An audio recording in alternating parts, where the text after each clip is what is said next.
If you pick up an ordinary piece of amber and hold it carefully under a light, what you may be looking at is not a stone, but a prehistoric life form frozen at the very moment of death. It may have been struggling, running away, or had just opened its eyes. And then time suddenly stopped. Not for 100 years, nor 1,000, but for tens of millions of years, even close to 100 million. In Hollywood movies, amber means dinosaur DNA and the resurrection of prehistoric worlds. But in reality, extracting ancient DNA from amber, it is still impossible to this day. Yet what amber has given scientists is even more unbelievable and even more terrifying than the movies. Someone found a dinosaur tail with feathers in amber. Someone discovered a prehistoric flea that may have carried plague bacteria inside its body. And someone else announced the discovery of the world's smallest dinosaur, only to trigger a huge controversy that shook the entire paleontology world. Today, let's take a look at 5 prehistoric creatures forever sealed inside amber. They are not imagination, but life forms that truly once existed. The first to appear is a lizard so tiny it could almost be overlooked.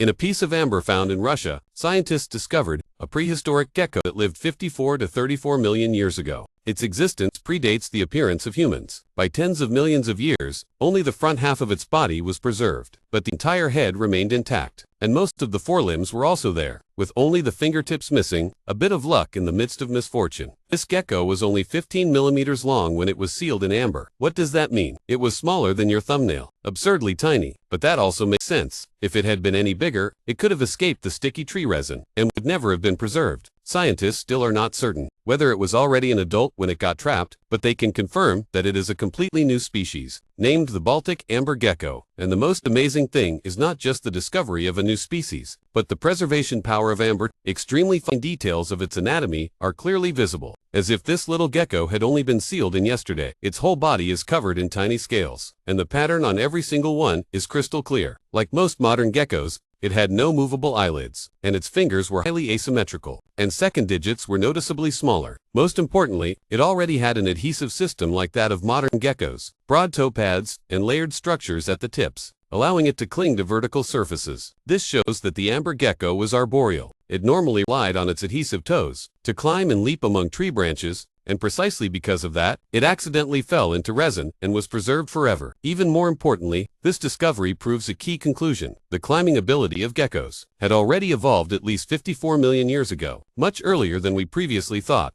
On top of that, this gecko also hides secrets about ancient climate. In the early Eocene, Earth was a greenhouse world without permanent ice caps. Reptiles that today live only in the tropics could back then appear much farther north at higher latitudes. This piece of amber did not just preserve a tiny lizard, but an entire climate era that has already vanished. If the prehistoric gecko was just an appetizer, then the next discovery is the real bombshell, because this is a dinosaur tail trapped in amber, and it is covered in feathers. This is almost irrefutable proof that many dinosaurs truly had feathers, rather than the bald, thick-skinned image we usually have in mind. This tail segment is only 37 millimeters long, and most likely came from a juvenile small coelurosaurian dinosaur, related to Dromaeosaurs and Oviraptorosaurs. But one thing is certain, it was not a bird tail, because the number of caudal vertebrae is far greater than in any known prehistoric bird, and the feathers were not flight feathers, but more like ornamental feathers used for display or insulation. In other words, this little dinosaur could not fly at all. Even more astonishing, the feathers were preserved in extraordinary detail. Every tiny filament is clearly visible, and they had not yet developed the central shafts seen in modern feathers. There were only barbs. This immediately clarified the order of feather evolution. Barbs appeared before the central shaft. In addition, traces of color were preserved in the microstructure of the feathers. The upper side was brown, while the underside was lighter, close to white. This dark above light below color pattern is typical camouflage, helping it avoid predators or approach prey. Researchers also detected hemoglobin, ferritin, and other protein residues in the amber. Although dinosaur DNA cannot be extracted, find protein traces from a dinosaur nearly 100 million years old. It is already shocking enough. As for why this tail segment was preserved, the most likely explanation is that the little dinosaur had already died. Its body had dried out, and after the tail broke off, it was wrapped in resin. It is also possible that it was so small that once its tail got stuck, it could not escape. And since it could not shed its tail to survive, the tail was ultimately torn off, becoming a prehistoric gift left behind for humanity. For this fluffy little dinosaur, it was an unfortunate ending. But for humankind, it was a world-shaking discovery. It let us clearly see the evolutionary process of dinosaur feathers, and even infer what color this dinosaur may have been. After seeing the dinosaur tail, let's look at an even stranger and more frightening discovery. In 2015, in Dominican amber, scientists discovered a flea from 20 million years ago.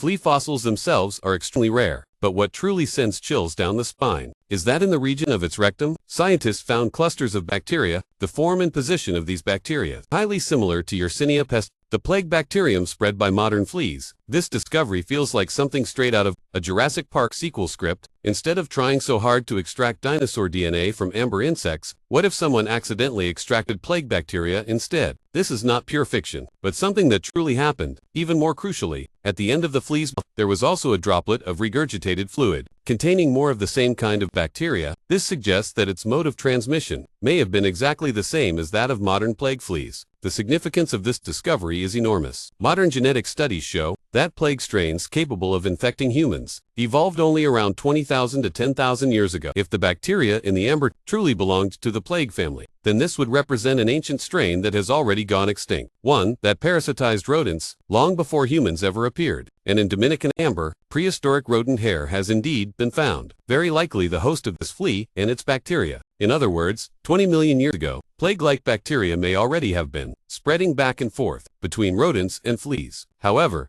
the researchers were cautious. At present, it still cannot be confirmed with 100% certainty that these bacteria were truly plague bacteria. They may also have been symbiotic bacteria living inside the flea, but the presence of bacteria in the mouth strongly suggests they could be transmitted to whatever it bit. Just think about it. This deadly pathogen, which in the 14th century wiped out nearly half of Europe's population, may have already existed 20 million years ago. Doesn't that instantly make your skin crawl? After the terrifying flea, let's turn our eyes once again to Burmese amber. This time, what was sealed inside the amber was not a tail, but the remains of a baby bird that had only recently hatched. This amber is about 99 million years old, and the specimen was preserved in a piece of amber 8.7 centimeters long. Living in the same era as the dinosaur tail just mentioned, its right foot is preserved in extraordinary detail. Close to the edge of the amber, under a magnifying glass, the details are unbelievably clear. The tiny scale patterns on the toes can all be seen distinctly, and even the size and arrangement of the scales show no sign of disturbance. Between the scales there are also tiny feather-like filaments, so small they are almost invisible, yet perfectly preserved by the amber. Parts of its wing and feathers were also preserved, although somewhat blurred because they lie near the center of the amber. The neck and head can still be seen clearly. It looks like a newly hatched chick that has not fully woken up yet. Adorable and heartbreaking at the same time. Using scanning technology, researchers saw the skeleton beneath the soft tissue and confirmed that this bird belonged to a completely extinct group. Like all known avian dinosaur lineages of its time, they were wiped out when the asteroid struck Earth. Enantiornithines were overall similar in appearance to modern birds, but with one obvious difference: they still had teeth in their mouths, claws on their wings, and retained some dinosaur-like traits. They were essentially an intermediate product. Even more importantly, this specimen revealed a great deal of key information. It may have been only a few days to 2 weeks old when it died, but its wing feathers were already quite well developed and suitable for flight. This suggests that enantiornithine chicks were highly precocial after hatching, perhaps even able to fly almost immediately after birth, and the feathers on its body were still in the pin feather stage, with the first feathers of the neck and head just emerging from the follicles. This provides scientists with a precious snapshot for studying the timing of feather growth in prehistoric birds. Like the dinosaur tail, its feathers also preserved color.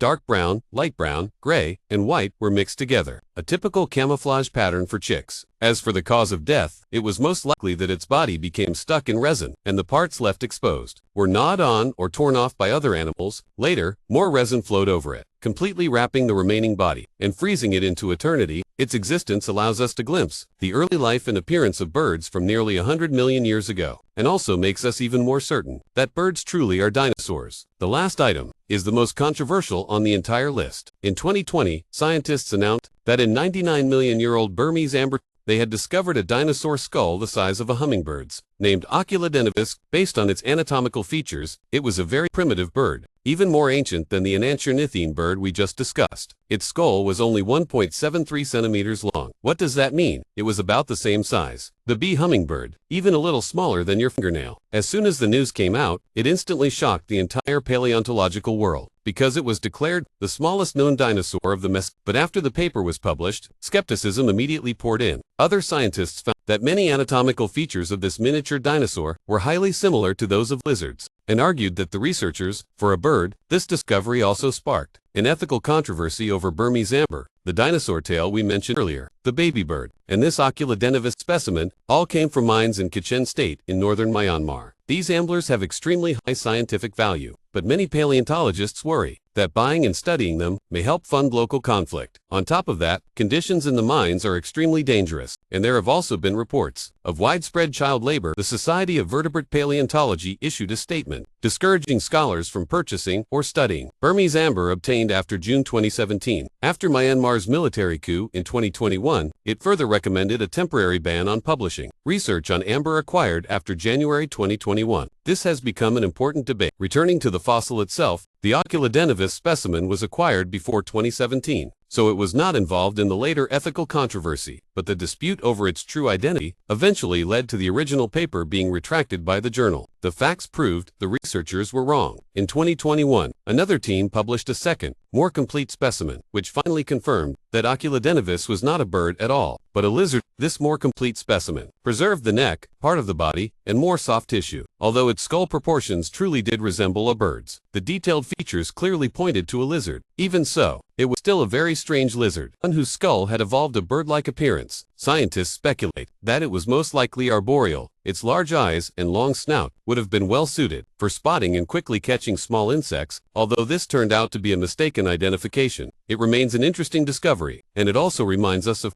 the heavy human cost behind fossil excavation. Those were the 5 prehistoric animals preserved in amber. Every one of them is full of wonder and shock. These amber fossils are undoubtedly among the most fascinating fossils of all. Unlike other fossils, which leave only cold bones behind, amber freezes life at its most vivid instant, allowing us to glimpse what prehistoric Earth looked like, and to understand how those long-extinct creatures once lived. Perhaps one day, we will discover in amber a complete head of an avian dinosaur. Our understanding of prehistoric beasts may once again be completely overturned. That's it for this video. Thank you for watching. In the new year, I wish everyone a happy new year, and everything goes smoothly for you. If you enjoyed my video, remember to like and subscribe to support the channel. See you in the next episode.